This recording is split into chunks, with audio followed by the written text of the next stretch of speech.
देशाच्या सर्वोच्च क्रीडा पुरस्कार मेजर ध्यानचंद खेलरत्नसाठी ऑलिम्पिक पदक विजेत्या नेमबाज मनू भाकेरचं नाव वगळल्यानं राजकारण चांगलंच तापलंय। निवड समितीनं खेलरत्न पुरस्कारासाठी भारतीय हॉकी संघाचा कर्णधार हरमनप्रीत सिंग आणि पॅरा ऑलिम्पिक खेळाडू प्रवीण कुमार यांच्या नावाची शिफारस केली आहे। आपल्या मुलीला नेमबाज का बनवलं असा संतप्त सवाल मनू भाकेरच्या वडिलांनी विचारलाय।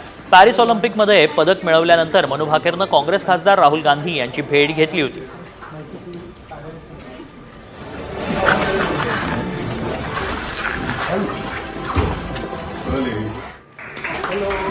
देशाच्या सर्वोच्च क्रीडा पुरस्कार मेजर ध्यानचंद खेलरत्नसाठी ऑलिम्पिक पदक विजेत्या नेमबाज मनू भाकेरचं नाव वगळल्यानं राजकारण चांगलंच तापलंय। निवड समितीनं खेलरत्न पुरस्कारासाठी भारतीय हॉकी संघाचा कर्णधार हरमनप्रीत सिंग आणि पॅरा ऑलिम्पिक खेळाडू प्रवीण कुमार यांच्या नावाची शिफारस केली आहे। आपल्या मुलीला नेमबाज का बनवलं असा संतप्त सवाल मनू भाकेरच्या वडिलांनी विचारलाय। पॅरिस ऑलिम्पिकमध्ये पदक मिळवल्यानंतर मनू भाकेरनं काँग्रेस खासदार राहुल गांधी यांची भेट घेतली होती।